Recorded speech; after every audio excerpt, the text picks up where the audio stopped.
with the addition of the new exotic rifle, the Diamondback, to the game, we got finally like something new or something at least different for us to make a build of for PvE. This one is gonna be reaching around 2.4 million. I actually got up to 3 million DPS at one point, but I would consider this around 2.4 2.3 million average DPS. That's before the buff, and the headshot damage is gonna be around 700,000. When you get the buff, it's gonna be a one-shot 1.1 million damage to any elite. So hello everybody, welcome back. My name is McGuns, and today we're gonna get into my rifle of the Diamondback PvE build. So taking a look at the build, we're gonna be running with 9 reds, but in here you can go as much as you can on the red attributes, 7 blues just because we wanna unlock that unstoppable force on the chest piece, and we do not need any yellow attributes. So this build also is going to be consisting of 3 overlord ornaments and 2 heralding with 1 wyvern wear. The reason now I set up this way is very specific. I trying to get that 10% headshot damage from the 2 heralding. Wyvern wear will give me that 7% critical hit damage, and having 3 overlord ornaments will give me 10% rifle damage, which we need for this build, of course, 7% total armor and 7% damage to elite. So having 3 of these is very good for this build. And now that we are here, let's start off with the chest piece, right? So for the chest piece, on the attribute side of things, we have 2 reds and 1 blue. So the 2 reds are going to be 15% weapon damage and 3.5% headshot damage, and for the blue attribute we have 20,000 armor. For the red attribute, I have 15% weapon damage in here from the vendor reset of this week.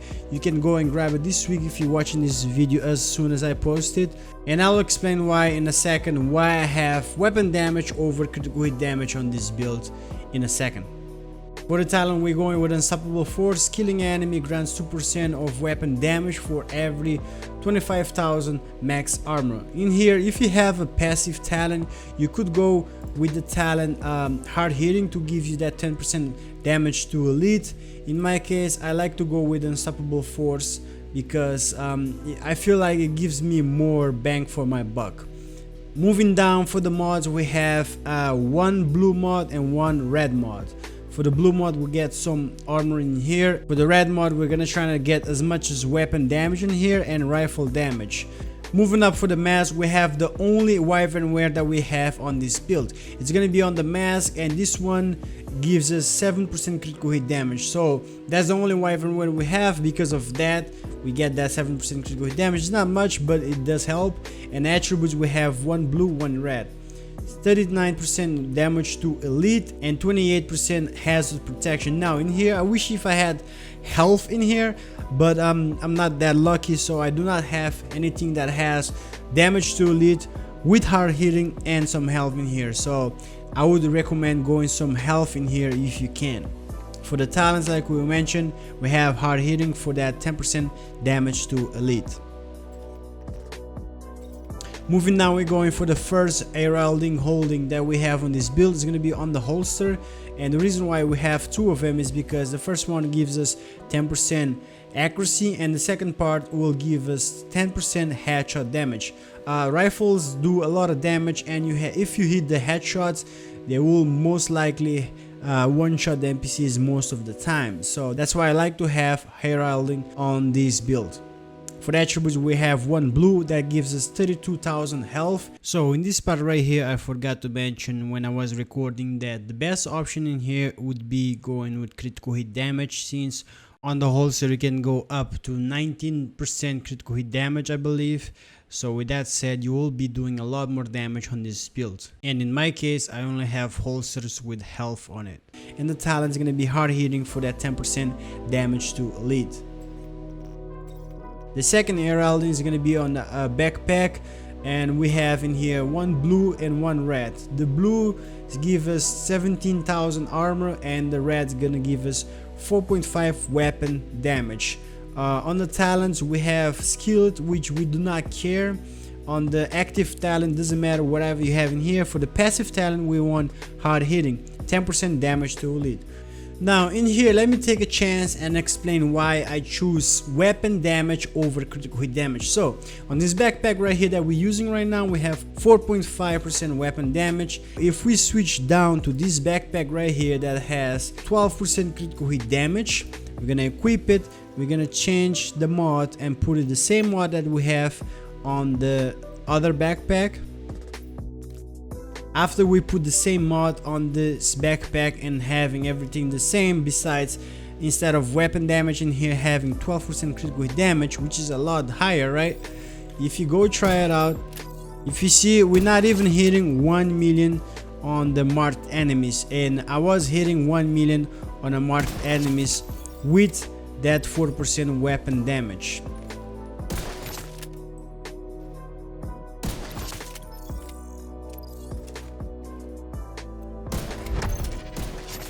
Alright, now we activate the special talent. You see, we're not one-shotting the enemies anymore.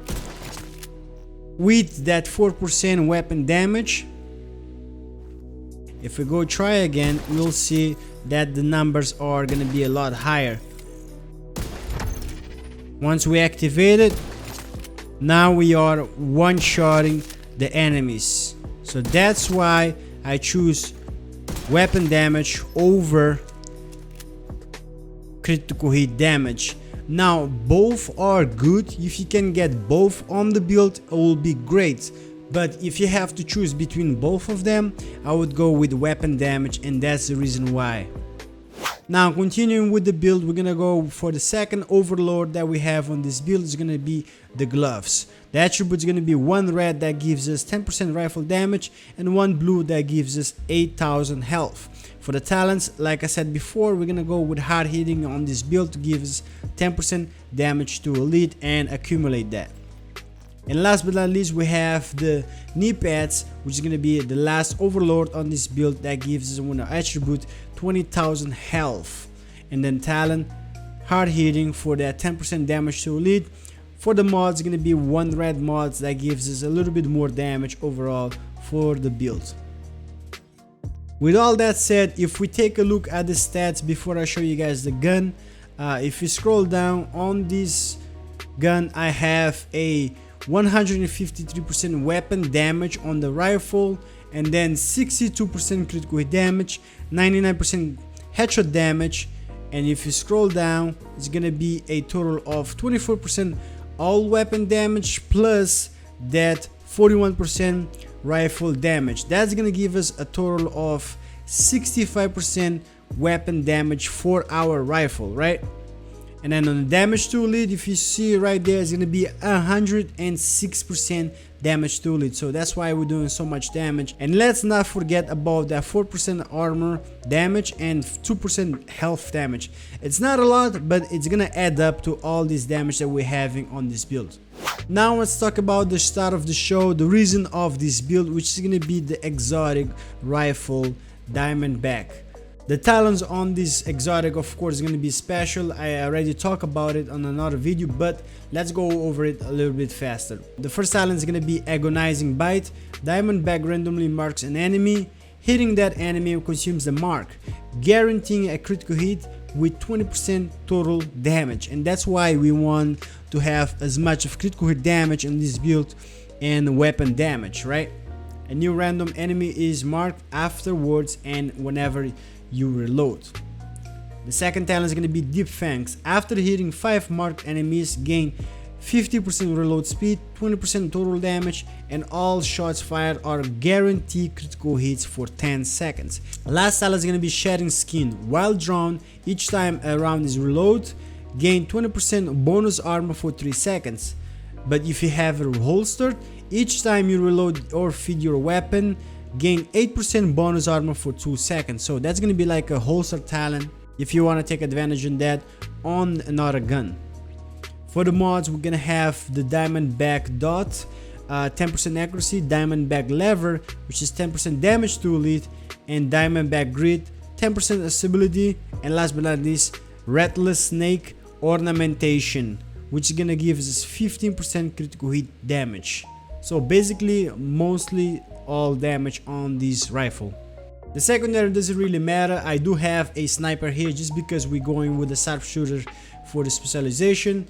And the third weapon, which is gonna be our sidearm, I have this one right here just because of the last talent in written. While equipped, enemy kills have 5% chance to refresh active skills cooldowns, can occur once every 60 seconds. And that's about it. You could choose whatever you want in here. I just want to have that because I want my skills to have a 5% chance of coming back a lot faster.